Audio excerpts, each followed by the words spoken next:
Hello and welcome to Unfiltered with me, James O'Brien, joined this week by the former editor-in-chief of the Guardian newspaper and author of the new book, Breaking News, The Remaking of Journalism and Why It Matters Now. Alan Rusbridger, welcome. Hi. If you've put in decades on the country's, I suppose, only serious left-wing newspaper, and a couple of years after walking away, you've concluded that journalism needs to be remade. Can I start by asking how much responsibility you bear for it breaking in the first place? Well, none of us is perfect, and what I tried to describe was a massive disruption of news. I suppose we all know that. We all know that every journalist who works in any organisation has been struggling with that for the last 20 years. And we all got lots of it wrong, we got some of it right. But I thought it was valuable to try and write down what it felt like to be at the eye of that storm. As it happened, and the 20-year window is pretty much the internet. Yeah, I started editing in 1995. I remember going to America in 1994 to look at the internet. Right. What was it then? It was in each newspaper there was a tiny group of geeks. So at the New York Times, there were 2 or 3 people who at that stage did not think that the internet would be any good for news. They were just doing culture. And they were sure that news would never work on the internet. So it was that rudimentary. Yes. And I came back pretty sure that the days of newspapers were numbered. So you didn't buy their theory that news wouldn't work on? Oh, no. I mean, I thought that anything would work. Right. But we were... I mean, for the whole 20-year period that I edited, we were pretty much making it up as we went along. Because there was no rule book in place for dealing with this disruption that was spreading like wildfire. Well, there were 2 ways of it. I mean, yeah, that's true, but there were 2 ways. One was the internet. And I remember we did that. That took about 8 years to sort out what it meant to distribute stuff digitally. And then somebody came into my office and said, there's this thing called Web 2.0, and that's bigger than Web 1.0. And that seemed impossible to believe because it didn't seem possible anything could be more dramatic than squirting stuff down telephone lines where once we had printed it. Yes. But of course that turned out to be true. But then that's the social we then had to do that as well. Communications. We've jumped ahead, and I'm glad because people have an idea of where the destination of the conversation will be. But let's rewind violently. You were born in what's now Zambia, what was then Northern Rhodesia. What are your sort of earliest memories? You came back to England at the age of 5. Presumably you don't remember much before that. Very little. My father had gone out in the 1930s to be a colonial civil servant. So he ran the education system in Tanganyika in the end, Tanzania as it now is. So I don't remember much about Africa, and we pitched up in England late 50s, which seemed a very sort of cold and miserable place. Or did it Probably stay? was. How long did it stay cold and miserable in your... I think the 50s probably were a bit cold and miserable. And by the time I was old enough to appreciate the 60s, that seemed much more technicolor and vibrant. Did you inhale? Not till pitifully late in my life. Music, though, brought colour and imagination into this landscape? I used to sing in a choir, and then that became a cathedral choir, and then I turned out I was quite a good pianist and quite a good clarinetist. So I've always been an interested amateur musician, and that's always been part of my life and an important part of my life. Well, I've seen it described as your first love, so was it never a professional ambition in your younger days? I think right about the age of 16 I might have harboured hopes, but then I also harboured hopes of opening the bowling for England at that stage, so neither happened. But you can have more fun playing music at the age of 64 than you can pretend to be a cricketer. Yes, I suppose so. Well, unless you're a spin bowler, there's no timeless gifts. What when I sort of think of journalism appearing on your horizon, nothing you've said so far suggests that it was a particular childhood enthusiasm, and you've also been quite self-critical about your intellectual capacity as a younger person, saying you weren't very bright after failing the 11 plus. So when do you think you became conscious of journalism? Well, my father was a news junkie. Right. So I grew up in a household in which the radio or the television or a newspaper was always present. And when I was at university, as a holiday job, there were no such things as internships then. I thought it might be quite fun to try and write for a newspaper, and they took me on. And almost from the first day of doing that as a holiday job, I didn't want to do anything else. I just thought it was the best fun. So you fell into it. I mean, you weren't one of the accidental, and it could have been something else. I mean, just as soon as you got your foot. I toyed with teaching. Yes. I would probably have been a teacher if I hadn't been a journalist. Surrey Advertiser and Cambridge Evening News. Yeah. What sort of gap have local newspapers left on the media landscape, do you think? Wow. Now we're jumping to the big question. Yes, I know we are, but just in the context of local, because the internet really should have been a bigger friend of local news in a way, but again, the infrastructure didn't appear quick enough. Well, I think by the time I had finished the book, and we had been through sort of numerous economic crises in news, I have begun to think that you have to think of news as a kind of sort of public service. Yes. So think of it as like an ambulance service or as a police service. And if you think of it like that, then then certainly you need, I think, journalists, and you need people who can be there in society to say, well, this is true, this isn't true, this happened, this didn't happen. Whether that is a commercial proposition in 2018 or whether it will be in 2028, I don't think anybody knows, but I think we have to decide what it is before we work out how it's going to be financed. What we're going to aim for. Ambition. The move from Cambridge Evening News through the ranks. Did you go straight from there to the Guardian? I did in 1979. Well, just give us an idea of what that was like. My father moved from the locals to a national. He started on the Shipley Times, and then via the Hull Daily Mail and the Sheffield Telegraph, he ended up on the Daily Telegraph. And so I have an understanding of what a huge, every local newspaper man in those days and woman dreamt of getting onto Fleet Street. Just give us an idea of what that was like. Well, it took about a year to jump ship, and that was a year of going to take imaginary days off and go down and shifting on the... Everyone knows that you're doing it, don't they? Really? Well, I suppose so. You had to say that you were looking after your mum or something like that. And I didn't get a job on the Evening Standard. I didn't get a job on the Times. I did get a job on the Guardian. It was a wonderful paper. It was a wonderful paper to write on. There are papers that are known as subs papers, where you basically file the facts and it's put into house style. And the Guardian was kind of the opposite. They respect. I've used the past tense because I'm no longer there. They respected writing. And I found it, from the moment I got there, I just thought it was the luckiest thing on earth that I ended up there. You're not a news junkie, though. I did like reporting. I don't think I was the best reporter in the newsroom. Why not? By any manner of means. Why not? I didn't have I don't think I had the personal self-confidence that I think you need as a journalist. But you've just described... ask anybody anything. Even if it is... I mean, the best reporters I've worked with just have the self-confidence to walk into any situation, any pub, any bar, any situation. And I might have more of that now. I didn't have it then.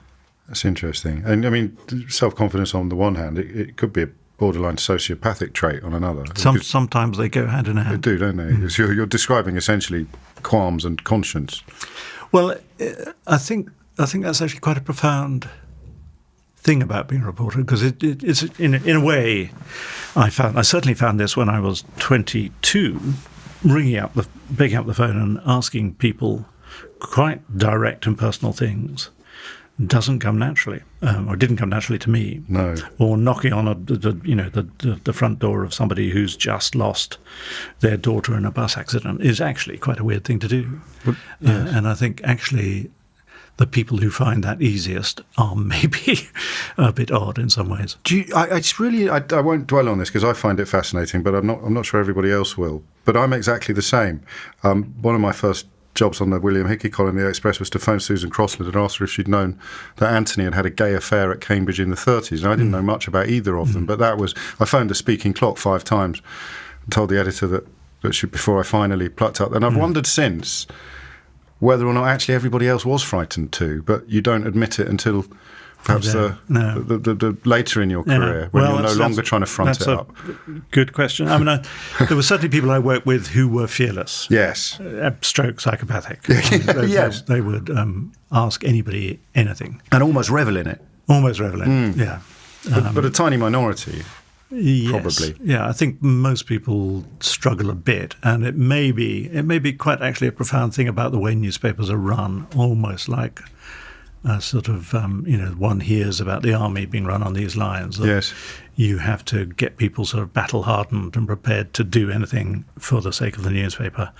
Otherwise, it's so counter to human instinct that you would never do it. Which actually makes sense of some of the stuff you cover in the book that was done by other newspapers. When you look at the blind loyalty attached to the phone hacking exposés and the way that journalists with whom you would previously presumably have broken bread and been quite chummy, once those battle lines were drawn, it wasn't about the issue or the ethics, it was about which team you were on, after Nick Davis kind of blew the lid off the whole thing. Yes, so Nick Davis's reporting of the News of the World was in fact directed by people who work in the News of the World newsroom, who became, I think, repelled by what they were being asked to do. And it was a culture of bullying and fear. And eventually it just became too much, and they looked to tell somebody what was going on.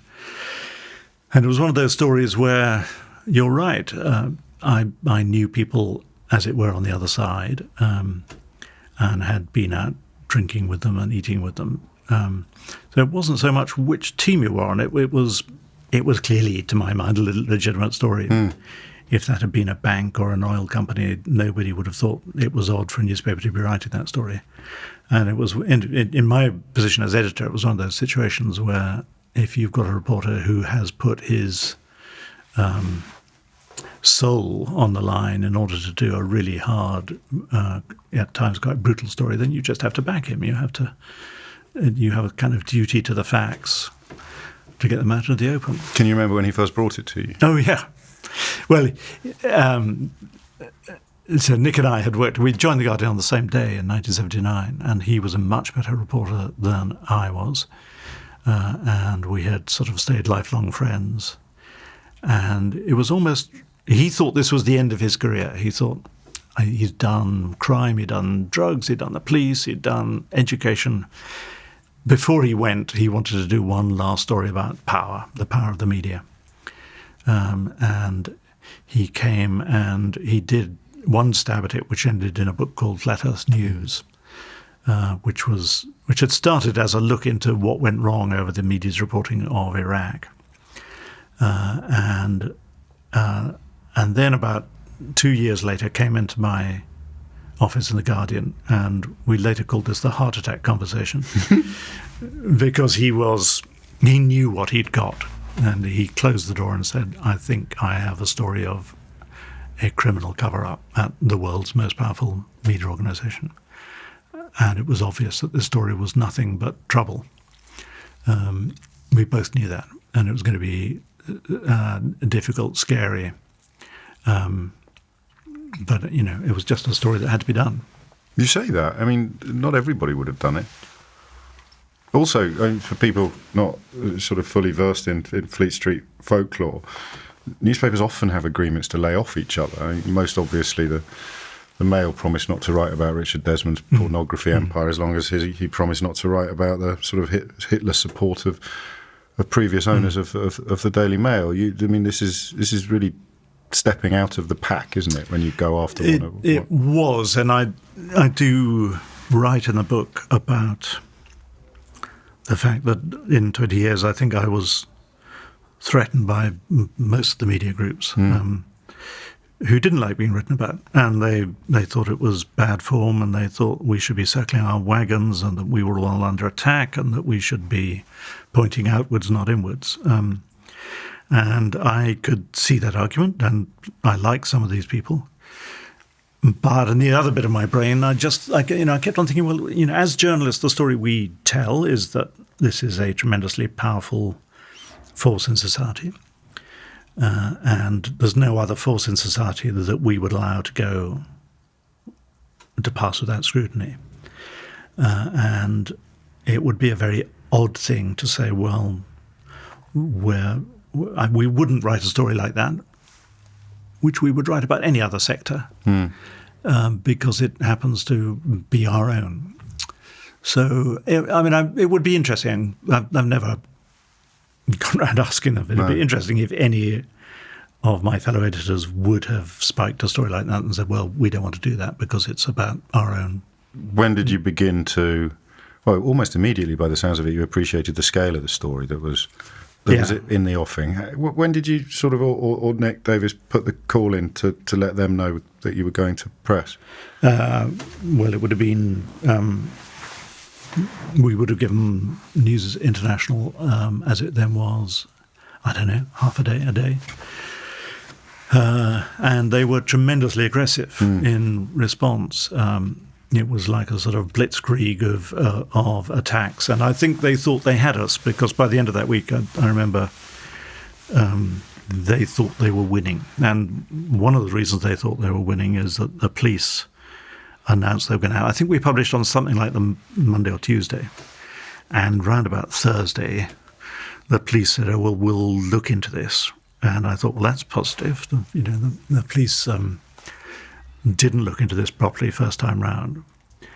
And then later the same day, the police came out and said, oh, we looked into it and there's nothing in it. So it was the shortest police inquiry in history. And that was, in a sense, part of the story, because it was then 2 years before the whole thing started falling apart. But I do remember thinking, we think of Britain as a sort of comfortable democracy, and in a democracy you have all kinds of checks and balances, and when things go wrong there will be some part of the establishment state that will act independently. And I looked at this story and I saw MPs running for cover. I saw the police come out and say they weren't going to investigate it. The press regulator not only didn't investigate it, they came out and blamed the Guardian, or came close to blaming the Guardian. Other journalists didn't want to cover the story, and I realised that people were frightened. People were frightened of the Murdoch empire, and that was a perfectly rational fear, because the Murdoch empire, as we now know, was employing criminals to dig up the dirt on their targets, and people knew that at some level. And that was quite a frightening thing. It was quite a frightening thing to think, well, actually, there is a bit of this country that feels untouchable. Mafioso. Well, I mean, it's not like the mafia, but it was certainly an organisation that felt it had impunity, I think. Were you frightened, personally? I remember looking in the shaving mirror and thinking, am I up for this? And there were moments when Nick, who had very good sources within News Corp, said, we have to be careful, and I think your house may be bugged, he said at one point. And I had the place swept by somebody, it turned out, had connections with News Corp, and who fed it back that he had done that. And so, yeah, that was uncomfortable. And you must have been supremely confident that you didn't have any of the proverbial skeletons in your own closet, because they'd have come after those with glee. Well, they might have done. I think at some point the calculation must have been. I mean, they I assume at some level within the organisation they knew what the truth was. And it would have been, I think, a very dangerous thing to have tried personally to smear me or Nick. Which is not to say they weren't tempted. Sure. And I mean, I don't really want to ask the next question because, well, I do, because I really want to know what your answer to it is, but it involves an uncomfortable presumption, because I suspect you're surprised that the aftermath has not been more profound than the story merited. I know that Andy Coulson went to jail, but one looks at what News Corp is now, and it's pretty close to business as usual. Well, I mean, a few of them went to jail. Yes. there was the Leveson inquiry, whatever we think of that. I would be amazed if that kind of criminality is now happening within newsrooms. I mean, I do think it put an absolute full stop to that.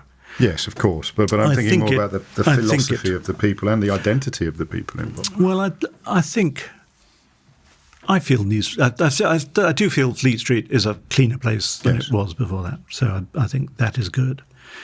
I mean, Murdoch is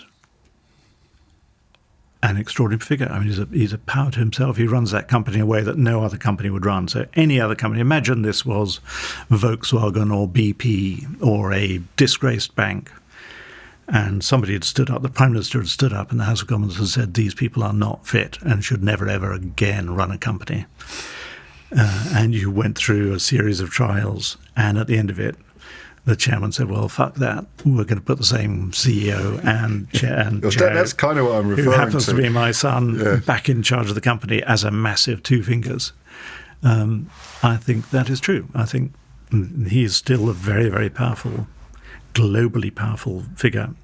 And he behaves exactly how he wants to behave. And that tells you something about his company. What do you think motivates him personally?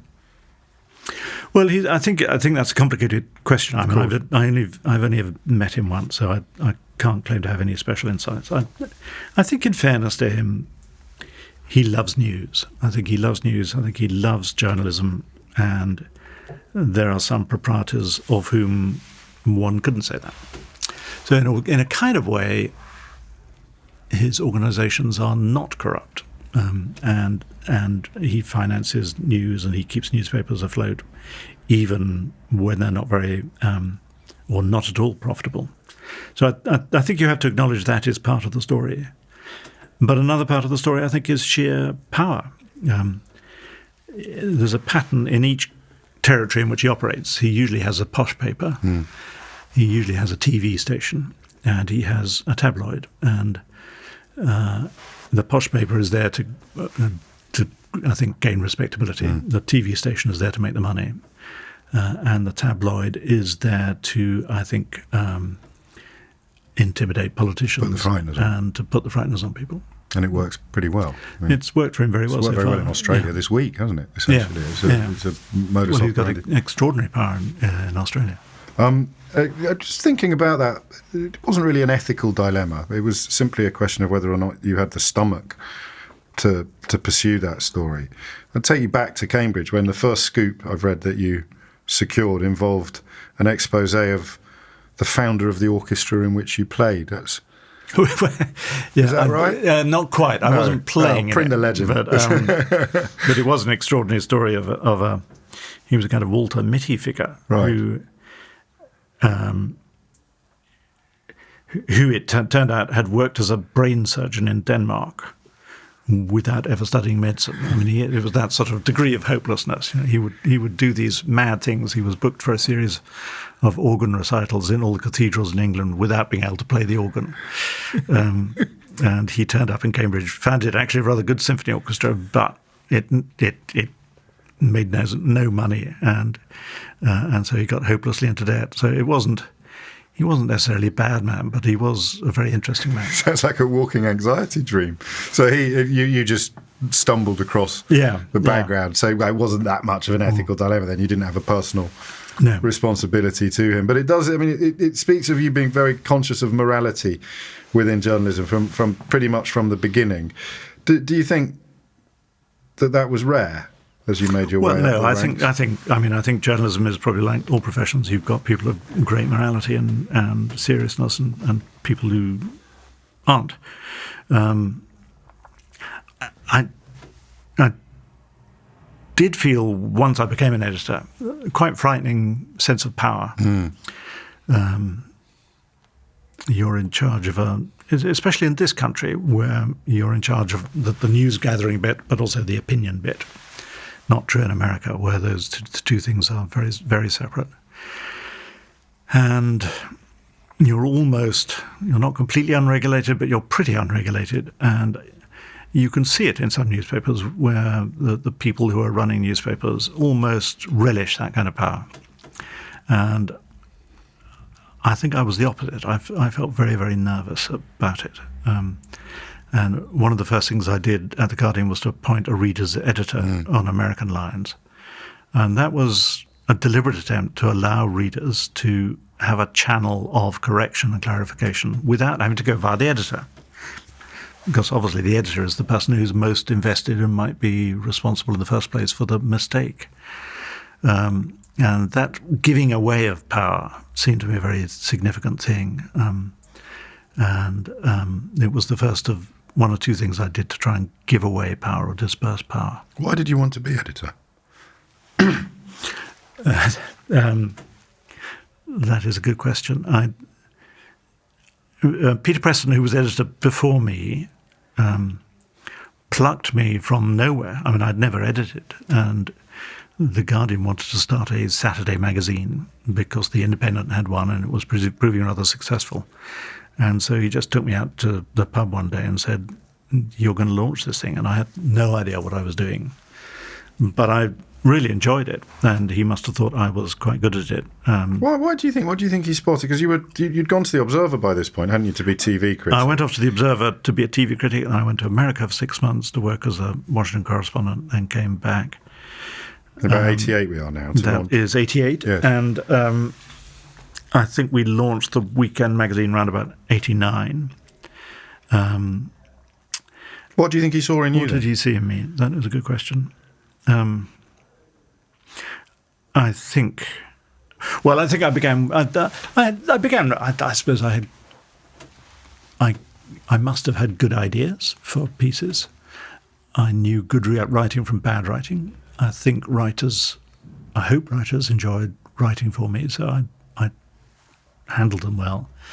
And then I worked with one or two mentors who taught me about design and literally about the craft of editing and sub-editing.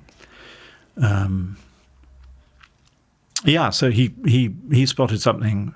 So it wasn't so much that I was desperate to be an editor. No, I was rather surprised to be asked. And then about 1995, he then said that. So I was an editor for. I'd been editing for about 15 years by then. Is that right? I don't know. Yes, 15 years. At the point that he stepped down, and again, I hadn't really. I certainly didn't have a lifetime ambition thinking that I was going to be editor of The Guardian, but by then I knew that I enjoyed editing enough to think that it was worth having a go at it.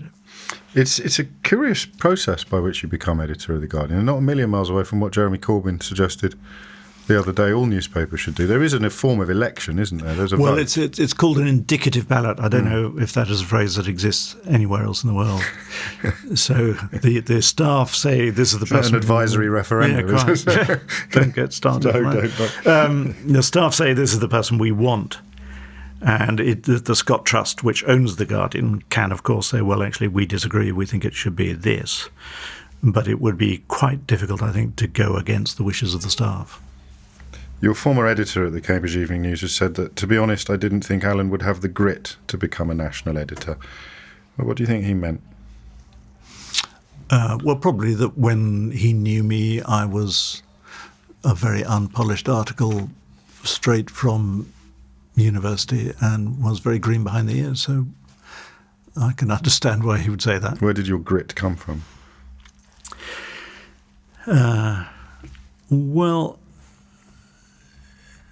almost the moment I became editor, I was hit with about 4 or 5 really quite major libel actions. So there was Neil Hamilton, who was a Tory MP who had been involved in cash for questions, taking cash in order to ask questions in the House of Commons, being paid by Mohammed Al-Fayed, the owner of Harrods. There was the Police Federation, who had won something like 95 libel actions against newspapers. It was just a sort of way of building extensions for police officers' garages. There was a guy who was a cult buster, and then there was Jonathan Aitken, who resigned from the cabinet. So there were these massive libel actions, and the effect was to sort of pluck me from being somebody who had been a reasonably anonymous reporter and editor to being something of a public figure. Yes. Because people always assumed, that the Guardian was on a left-wing crusade to attack these people on the right. And that certainly taught me grit. And so it was thrust upon you. Grit was thrust upon me. Can that happen? Let's treat that as a metaphor. Yes, of course. But it was circumstances that you found it within yourself. Yeah, you just had to develop another skin, and it was a test of whether you had enough steel in your core, moving from grit to steel. And I suppose I must have done. Because Roger Alton said something similar. It's interesting as well, who you worked very closely with for a number of years. He's editor of The Observer on your watch. Alan is admired but not hugely loved. People who don't see his ruthless side aren't getting him right. Is ruthless a word you'd apply to yourself? Well, again, I think professionally, yes, when necessary. Yeah. I mean, I think I'm as unruthless and as clubbable and as anybody else. But if you are heading a news organisation and you have 600 staff and you have a kind of responsibility to the story, then you certainly have at times to be ruthless in the defence of the story. And that organisational, that institutional defence of journalism, I think, is one of the themes that I try to draw out in the book, that the institution of a newspaper or a news organisation and its preparedness to promote and defend a story. If you haven't got that, then the story is worth nothing because people will pick you off. And if you can't defend the story, and that might cost you millions of pounds and a lot of sleepless nights, if you can't do that, then the story is worth nothing. This is where the future is really frightening, though, isn't it? Because the metrics by which the success of a story is measured now are so binary and statistical. I mean, almost the polar opposite of what the Guardian's values have been. Whereas, from what you've just said, it's the faith you have in a story and the belief you have in its importance that defines the size of a story. Whereas, almost everywhere you go, it's as if the management consultants have taken over, and it's the number of clicks and likes and shares that a story gets. And I mean, this is the bedrock of the crisis that journalism faces. Yeah, that's a complicated question too. Well, I'm not expecting a 140-character answer. So on one hand, as Guardian leaders used to say, on the one hand, 20 years ago, we had no idea who was reading what story. Journalism was a very imprecise art. We had no idea what advertising worked and what didn't. And you could say that put a special onus on journalistic judgment, and you were taught to believe that editors had a real gut feeling for Middle England or whatever, and then suddenly you could measure. That happened, relatively recently, about 6 or 7 years ago. People could measure exactly who was reading, not only who was reading what, but where they lived, how far down the story they read when they abandoned the story, how long they read it for. We'll do that with this. They'll be able to tell me next week how you compare to Gary Lineker for how far into the interview people persisted. Win that one. Well, you never know. Or Eric Cantona. And I now meet editors who use those metrics. I mean, when we first saw these metrics, we thought, oh, might we can't let the newsroom see that, because there were some people who weren't being read. And what do you do with those metrics? Harry Evans, the great editor of the Sunday Times, used to say that a newspaper campaign was only working when the readers were desperately bored of it. And there were campaigns that we ran for years in which you knew almost nobody was reading it, but it was important that you wrote these stories. Yeah. So if your only metric is eyeballs, then you're going to miss something. If, on the other hand, you're wasting journalistic resources writing stuff that absolutely nobody cares about, that's also wrong. So you have to learn how to use these metrics and know when to use your judgment, and sometimes to do things that appear financially reckless and indefensible, but which are going to, over time, build the reputation of a paper for being a certain kind of paper. That's funny, because before you answered that, I was thinking, or after your first two sentences, I was thinking that the actual verb to edit has ceased to apply, but what you've described is an evolution of editing, so that the things you're weighing up as an editor aren't the same as they were when you couldn't count the number of eyeballs on every individual story. You're trying to balance out the popularity with the importance. Exactly, yeah. And there were times where, let's say we had spent 2 or 3 months, 2 or 3 weeks on an investigation, and you would publish that with a great fanfare at 9 o'clock in the morning. There were days when by lunchtime I would look at the screen and that would have vanished. And I'd go out to the news desk and say, "What's happened?" And they'd say, "Well, nobody's reading it." So we've put in this picture of, Yeah, sure. And so you had to sort of educate people and say, "Well, look, I don't care if nobody's reading it. That's taken 3 weeks of our life, that piece. And it's really important that it's there as a symbol that we believe in this story. You can't just get rid of it by lunchtime because." But on other occasions, it was quite salutary to realise that these things that we as journalists thought were incredibly important, actually nobody cared about. And on reflection, you thought, well, actually, maybe we don't care about it either. It's possibly a bit of a crass example, but when I was doing radio phone-ins during the phone hacking story, the phones didn't light up, as we say, until the million-dollar angle came out. The average punter didn't seem to care much, if at all, until that element of the story came out. Well, I fear that's true. For a while, it looked just like sort of rich celebrities whining about publicity they didn't like, and it was only when you introduced somebody who patently wasn't a rich celebrity, a murdered child, that people woke up and took an interest. And then I think they got it. And they thought, actually, this is repulsive.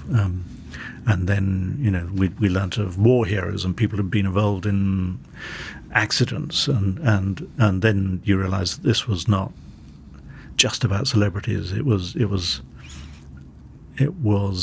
part of the routine of journalism. It had entered into newsrooms in a way that was quite disturbing. We should establish for younger viewers your pioneering role in internet journalism. You took a view very early that, as we mentioned at the outset, that the future was online. And you took a view very early that people weren't going to have to pay for it. Do you still think that was the right decision? Well, I did think that the internet would...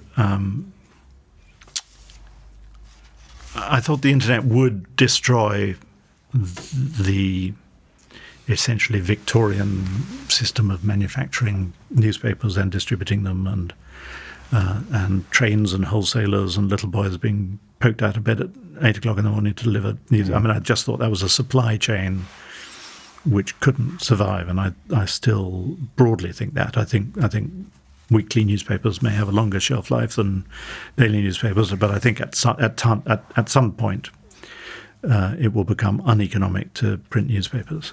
So that bit I think was right. On the payment side, I'm more neutral. If people are willing to pay, and at the moment, the last survey I saw showed that 93% of Britons weren't willing to pay. But if people are willing to pay, then I think that's fine. The problem was for the Guardian that we started off with quite a small print circulation. We had about 400,000. It turned out 2/3 of our readers were abroad. They were in the rest of the world, and particularly in America. About a third of them were there. And the commercial side were very interested in breaking to America because there are an awful lot of Americans and they tend to be richer than Brits. It's a better advertising market. But there was no way on earth of breaking into America by asking Americans to pay for something they were unfamiliar with. So we went down the free route, and I see the Guardian is still free, so the people who are now running it obviously think there is still a commercial model in providing free content to a very large audience. And the Times doesn't do it. Increasingly, American newspapers, even magazines, even the New Statesman's gone behind a paywall now. You don't think that the Guardian's sort of still swimming against the tide, even though it was the first fish in the water? Well, I think if you can be open, there are tremendous democratic goods, benefits. What do I mean by that? I mean that in 2018, the capability of generating information, good, bad, indifferent, malign, false, horrid, hate-filled, is so enormous and universal, and that is what most people now experience. So yes, you can, particularly if you have a richer audience, you can say, well, actually, we are going to go behind a paywall and we're going to put our news in a kind of gated community. Yes. So what you end up in America, the New York Times is the paper with a metered paywall. About 3% of Americans see the New York Times. So 97% of Americans don't. And I can't help thinking that may be necessary. It's maybe the only economic model that will work for the New York Times, which is a very fine newspaper. But is that increasing the polarity of society where 97% of people don't have good information and 3% do? So you then go back and, I think, revisit models like the BBC, which seem to me ever more vital, yes, where you have got a universal source of news which should be reliable and which everybody can use as a kind of sort of tent peg in the ground of reliability. We'll move on shortly to Edward Snowden and WikiLeaks, but I'll bring the new book in now, if I may. When did it first start taking shape? Because I don't know how you're going to answer this question. When did it first start taking shape in your mind? People should know that you stepped down from the Guardian in 2015. Yeah. You moved into the realms of academe. Yeah. When did this? But when did it start taking shape in your head? When I got to Oxford, I took over as chair of the Reuters Institute for the Study of Journalism, yes, which is an organisation which takes fellows from all the way around the world who come to Oxford and think about journalism. And I became aware of all the academic work around journalism, which is really fascinating, and some of it very fine indeed. And some of it is pretty jargon-ridden, and frankly, no journalist is ever going to read it. And I became aware of a sort of literature about the theory of journalism and about the theory of digital. And I thought, well, I would just like to write down what it was like to be at the centre of this, because we had no idea what we were doing. It's quite an odd omission in the canon. Yeah, it is. I was amazed that nobody seems to have done it. How great would it be to have Gutenberg writing down what was it like to live in the 15th century at the time of the invention of movable type, because that was the one that everyone references as being the previous greatest revolution. And so that's how it began. I just thought, well, let's write it down. And as I was writing it, we had Brexit, we had Donald Trump, we had fake news, we had Facebook. So all these things were happening that actually made me think this is actually a very timely book to write.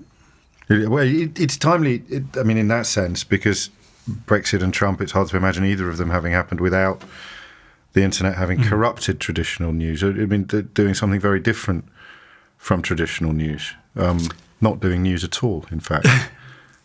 Well, the big, I had this visual image in my mind as I was writing the book of a society that had been arranged vertically and that had fallen over onto its side. So what I mean by that, I think this is probably true of lots of institutions. Yes. But newspapers, if you owned a printing press, and not many people did, you were almost literally above your readers, and you would hand down your news to them, and they would hand up their money. And it was a very hierarchical process. Cut to 2018 or 2016, and everything's now working horizontally. There are billions of pieces of information passing horizontally, and almost widespread contempt for institutions that look like vertical institutions. And I think that's the problem that news has. And if you're a journalist and you were up on the platform, trying to see this flow of information and not feel contempt for it is hard, and to work out how to insert yourself into that process. and not to feel sort of undervalued, your skills as the expert journalist. So that was the big picture that started forming in my head. But nevertheless, I thought, well, this is going to be an easy book to write because in the end, journalism is the answer. I've been a journalist 35 years, 40 years. We need more journalism. Yes. And then Brexit happened, and I saw what passed for journalism. And I thought, well, I can't say that is better than this horizontal flow of information, because actually a lot of it is crap. And then Trump came along and with his own obsessions about fake news. And by the time I got to the end of the book, we were facing a big crisis. Yes. How do you know whether anything's true any longer?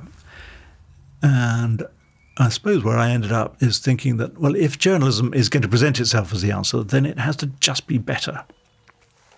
If you're saying journalism is a system for finding the truth and all the other stuff is rubbish and you can't rely on it and it's full of fakery, then journalism better be convincing enough to persuade people that we are the answer. But it currently isn't. Well, it isn't it? I mean,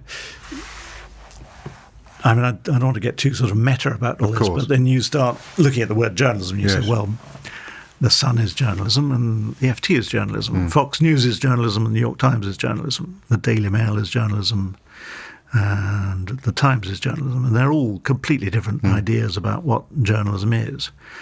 And I think if you're a member of the public, you think, well, what is this thing called journalism? They all call themselves journalists, but they do very different things. And maybe we have to start thinking more seriously about why journalism.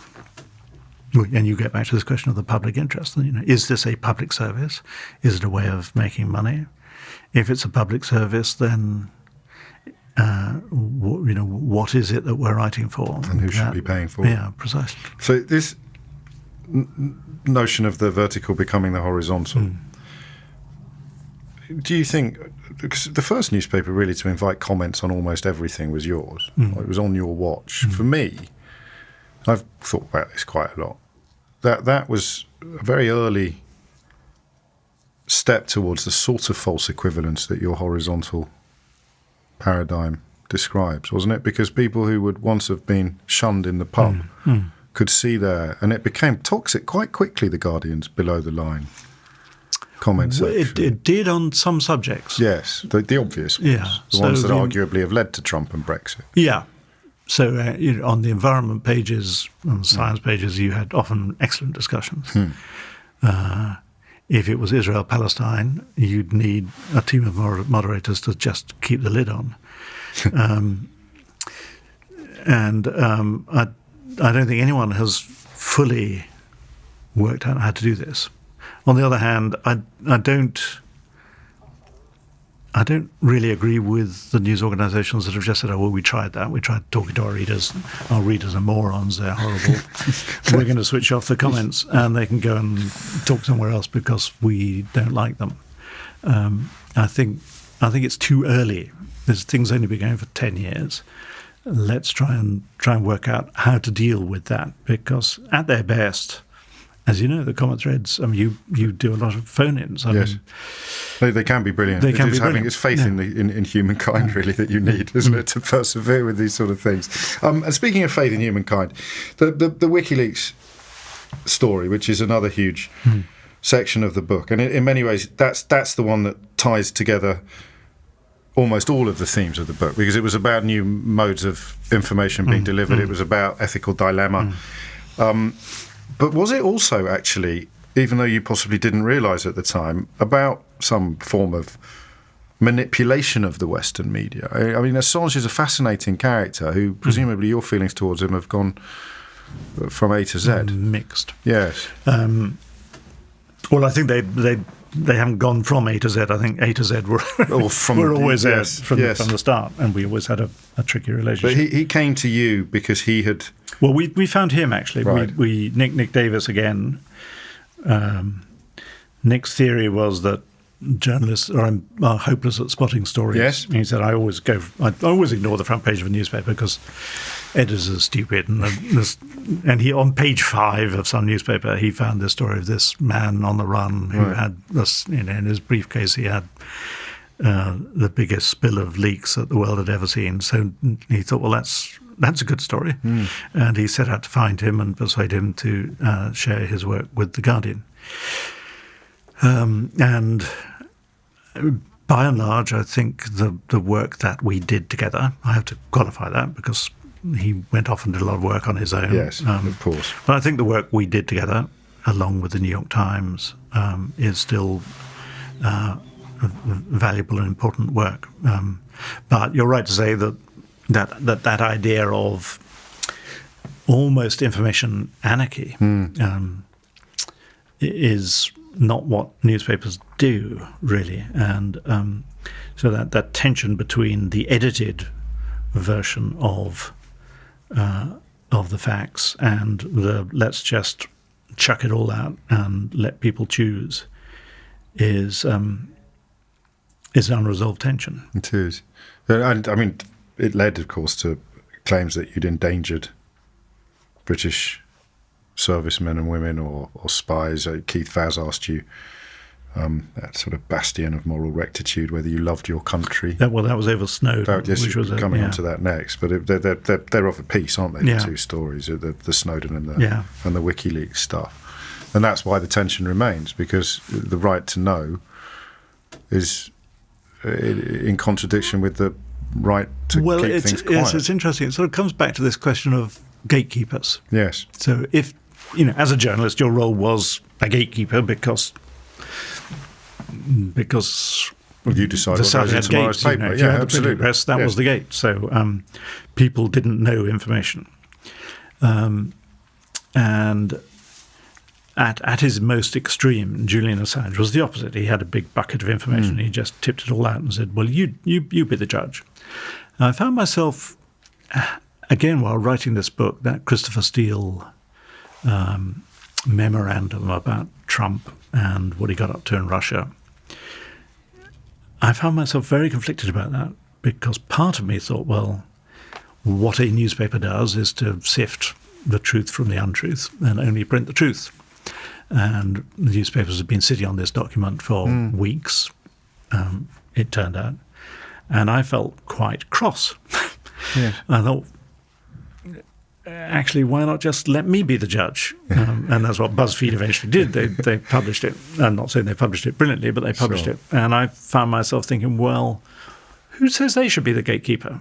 Oh, gosh, yeah. So I found myself turning and thinking, well, why won't they trust me to read the document? And that sort of took me into tension with Julian Assange because that's what he did. And I said, well, no, what we do, we're journalists, we edit.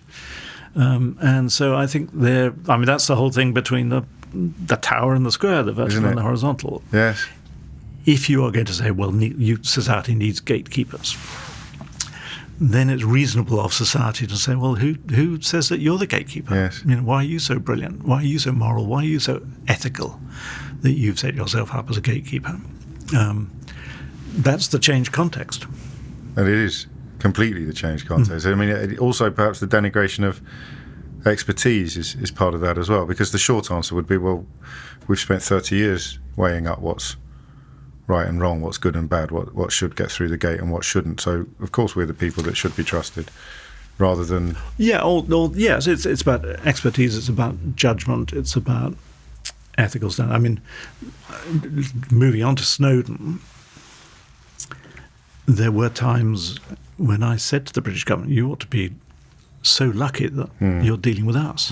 Because because we're talking to you. We're talking to you. We are editing this stuff. This was leaked diplomatic daily conversations. This was stuff that was going on the ground in Afghanistan at the that was WikiLeaks. Yeah, but we were, and actually working with the New York Times was quite a revelation in a way, because they were much more punctilious than most British news organisations in getting in touch with the White House straight away and putting stuff to them. The Snowden stuff was surveillance. It was about how much the government was watching people. Yeah. So that's the definition of both meanings of the phrase public interest, isn't it? I mean, the public interest as in what the public are interested in, and the public interest as in the interests, protecting the interests of the public. I mean, did you sit on stuff at all, or did you adopt? I mean, so you are still aware of things that I'm not aware of. We got to the end of the Snowden material. I think we had touched about 3 or 4% of it. So we made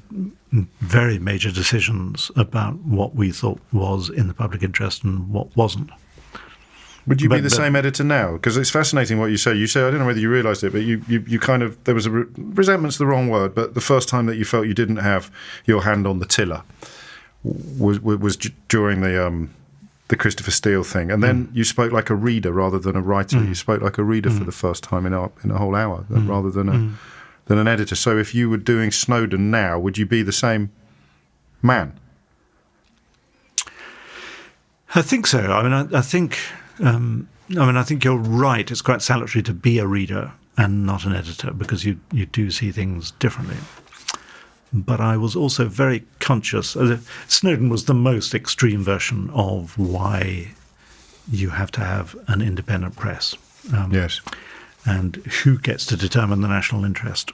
And I thought long and hard about that, and I thought of things like Daniel Ellsberg and the Pentagon Papers, so that the state will always say this is not in the national interest. Yes, they'd happily sit on almost everything. They would, and so it seems to be important to have the Fifth Estate, or the Fourth Estate, but there's a film called The Fifth Estate about WikiLeaks, but the Fourth Estate, a separate estate which is capable of exercising its judgment, and so I think if I did Snowden again, I would not do things very different. I would do some things differently, but not very differently. So it's just not substantively different. No. Does your book end on an optimistic note, Alan? It does to this extent that I do think society needs people who can fulfill that role of saying this is true, of bearing witness. This is true, that's not true. This happened, that didn't happen. I think we realise that more than ever. Whether there is a commercial model for that or not, I think we don't know. And I thought, I didn't agree with all that Jeremy Corbyn said the other day, but I think he was right to focus on what kind of information societies need to be good societies. And you have to think, well, if the market can't provide that, what is going to be the mechanism? And I think that's a good question to raise. And there are all kinds of things now that are happening in which foundations are sponsoring journalism. There are people are putting their hands in their pockets and paying for journalism. That's happening with The Guardian, but it also happens with NPR in America. There are organizations that are treated like charities or non-profit organizations. And I think that is a model which really needs to be looked at. So, yes, I'm optimistic that journalism is more necessary than ever. But I do think I don't think the sort of economic route to that is going to be a simple one. Alan Rusbridger, thank you very much indeed. Hello, I'm James O'Brien. Thank you for watching this episode of Unfiltered. Not only is there plenty more where that came from, but there's plenty more to come as well. So make sure you subscribe to Unfiltered and put yourself at the front of the queue for all forthcoming interviews.